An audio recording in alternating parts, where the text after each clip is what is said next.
I'm Janice Fiamengo of the University of Ottawa. My theme today is feminist psychology. I've been asked occasionally to comment on how white Western feminists typically focus intensively on what would seem to a reasonable person the most trivial cases of sexism, such as so-called workplace sexual harassment, while remaining silent about or even justifying overt abuses if the accused are not white men.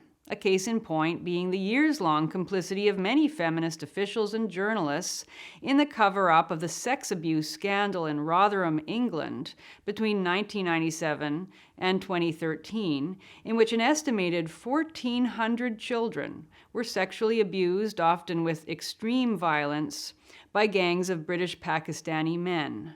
An abuse ignored and denied for years in the interests of multicultural harmony.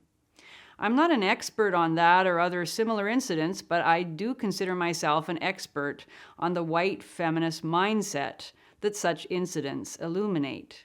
So that's my subject today, a mindset that blends self-justifying claims of moral purity with anxious deflections of irrational guilt. I know this mindset from the inside. When I was a student at university, I spent years studying feminist theory, conversing with other feminists, and believing in feminist ideology. I worked for a year at a rape crisis and women's center in Vancouver. I marched in Take Back the Night marches, and I cut my hair short on my head and grew it long on my legs as a symbol of my feminist convictions. It took getting my first job and seeing affirmative action hiring in practice that turned me off feminism forever. So in this video, I want to reconstruct the typical story of how an individual white woman becomes a modern feminist, which is also a mini psychohistory of modern feminism. I will begin by saying that I'm not alone in having come to see modern feminism as a social movement that attracts adherents who are vulnerable to or already possess certain severe emotional problems. In other words, that the feminist way of perceiving the world is both an expression of and an encouragement to disordered and irrational thinking. In particular, feminism manifests many elements of a victim mentality disorder, VMD for short. A victim mentality is a learned personality trait in which one believes oneself to have been harmed in a manner that is entirely undeserved and for which one bears no responsibility. Typical characteristics of the victim mentality include the following. These are summarized basically straight off the internet. Typical characteristics: blaming others, particularly men, of course, for a situation that one has contributed to, being unwilling to take responsibility for one's own actions, ascribing non-existent negative intentions to other people, particularly to men, believing that other people, particularly men, are generally luckier and happier, and perhaps most importantly, and more on this in a minute, gaining pleasure from feeling sorry for oneself and eliciting pity from others, and therefore telling exaggerated stories about one's victimization, in some cases even harming oneself to support the story. When I was a graduate student in Vancouver, for example, I knew a girl who beat herself up and then claimed she had been attacked by two young men because she was a feminist. People with VMD often develop elaborate arguments in support of their theory. For an example, try reading the jargon-laden Judith Butler. But they're often not above rather more earthy analyses. I often think of the professor of philosophy who responded to me with the eloquent, "I don't know what the hell you're talking about." Feminists with VMD tend to be self-absorbed, unable or unwilling to consider a situation from others' point of view. They're hyper-defensive, often reacting with accusations of abuse if anyone doubts their story, and tending to see any kind of skepticism or counter-argument as evidence of further unjust victimization. Obviously, individuals who exhibit these behaviors are difficult to deal with, creating a great deal of conflict and emotional heartache in their roles as friends, family members, co-workers, or heaven forbid, bosses. But when they make up a significant interest group in society with power to influence laws and public policy, they are catastrophically dangerous. Here's my thumbnail sketch of feminist psychosocial development. The average young white woman grows up in a culture that tells her her feelings about herself and her experiences matter very much. And this has been the case for the past 40 years at least under the reign of second-wave feminism. The average young woman is typically the beneficiary of school programs to help girls succeed all the way from primary school to post-secondary level. And she is typically taught almost entirely by pro-feminist teachers, many of them women, who praise her for her insights, her social interactions, and her verbal skills. She's told from an early age that she should assert herself, that girls' and women's contribution to society are worthy of special praise, and that boys and men have no right to make her feel uncomfortable in any way. At some point, she is also introduced to feminist ideas of blame. She learns that the history of humanity is a history of women fighting for their rights in a male-dominated society. She's also told that women still have a long way to go, that many women face discrimination, harassment, and objectification. If she's explicitly introduced to feminist theory, these ideas are intensified tenfold. But even if she never learns feminist theory explicitly, the ideas of such second-wave feminists as Gloria Steinem and Catherine McKinnon about women's subordination are now so widespread in our culture that the average young woman simply absorbs them as uncontested facts about the world. For many girls, the years-long immersion in mainstream feminist thought has a twofold effect. First, it channels any feelings of dissatisfaction, anxiety, resentment, or self-dislike, which most young people feel at one time or another, into anger at male-dominated society, which is seen as actively and eternally biased against women. And second, it creates a powerful, heady, and exhilarating rush of euphoria, deeply pleasurable at perceiving oneself an innocent victim of social forces beyond one's control. We live in a culture in which victim status confers authenticity, moral innocence, and an aura of admirable courage for surviving. It wasn't always this way, of course. There were times in the past, and there are still cultures in which being a victim is shameful, equated with loss of status, perceived weakness.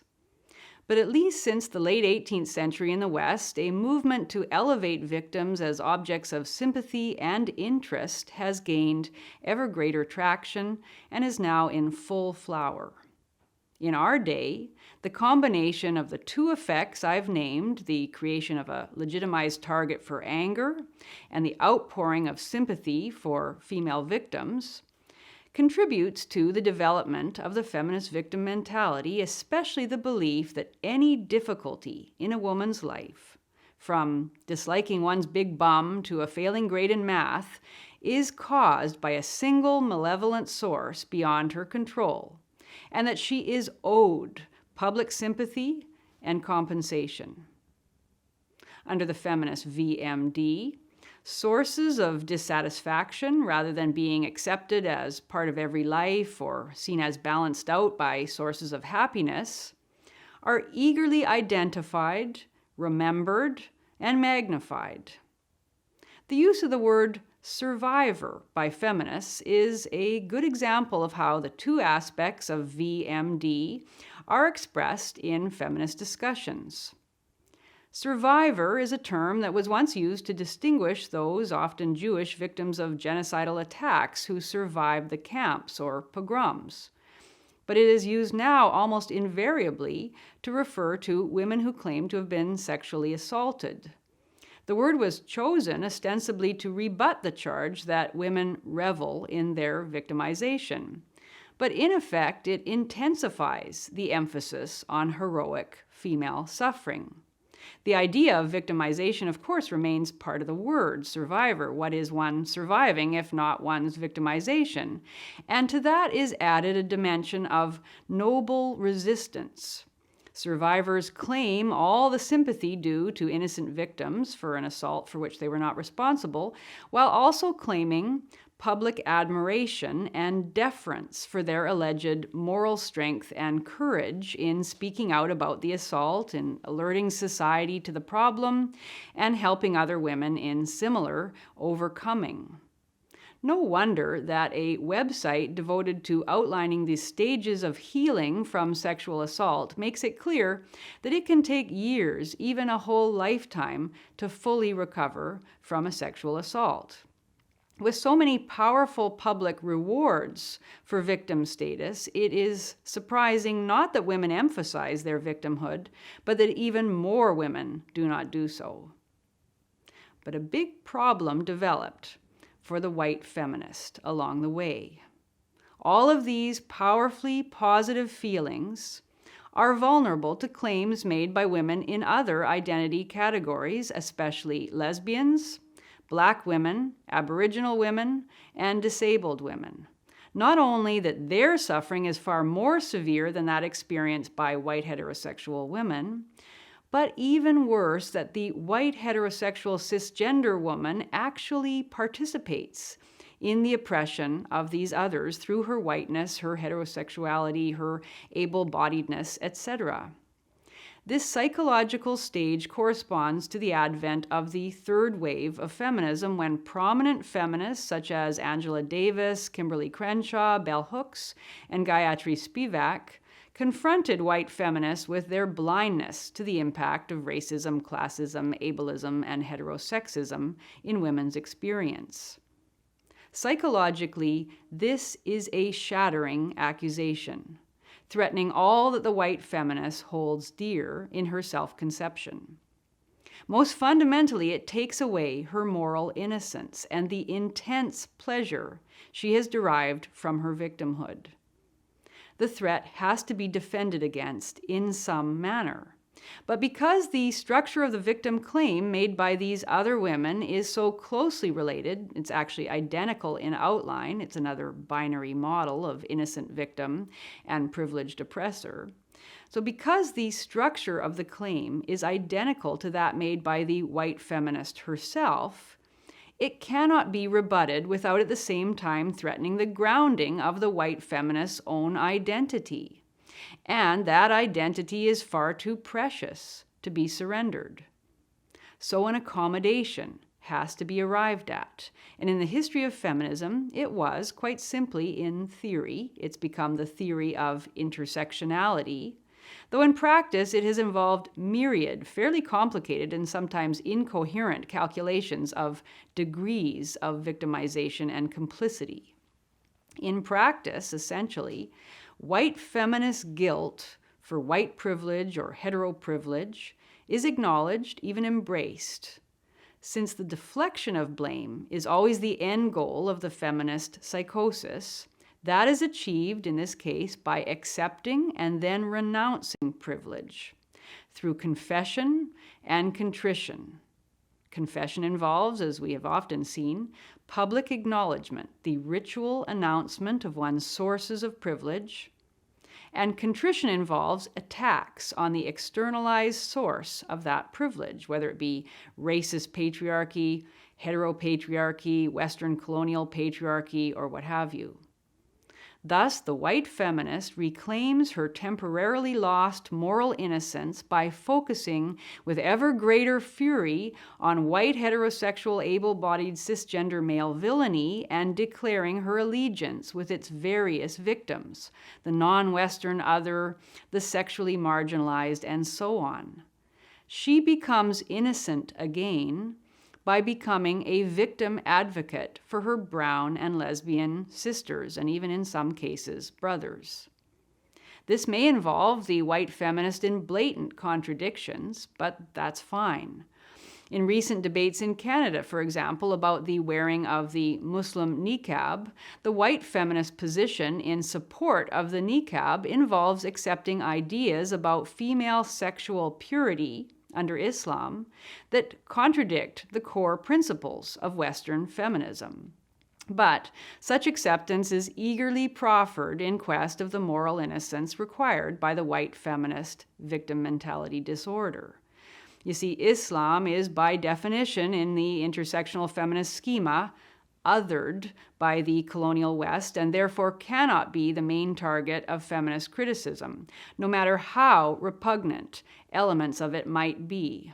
It is always more important, whatever the real issue, to maintain anger at white Western patriarchy and above all to maintain the white feminist identity as a blameless victim or victim advocate.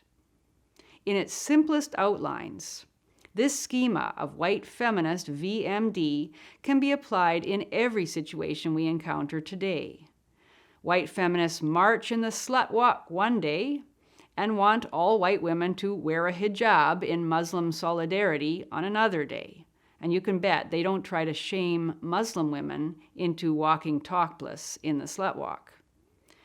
White feminists fuss and fuss about a male astrophysicist who wears an inappropriate shirt, seeing his transgression as symbolic of discrimination against women in STEM, but stay silent out of multicultural deference when Swedish girls are systematically attacked by male migrants at a music festival.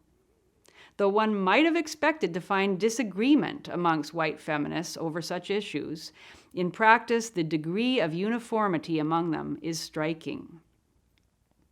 Though we are accustomed to saying that feminism is about female supremacism, events such as the Rotherham scandal and recent Muslim attacks on women in various European cities about which feminists have been silent or conflicted demonstrate that what feminism is primarily about is the feminist victim fantasy, a fantasy that has not that much to do with ordinary women's lives at all. It is about a psychology, an orientation towards the world having to do with claimed innocence. As a mental disorder, it cannot be argued with, only defeated. But given its hold on Western society today, I fear that feminism can only be dislodged by a crisis of massive proportions.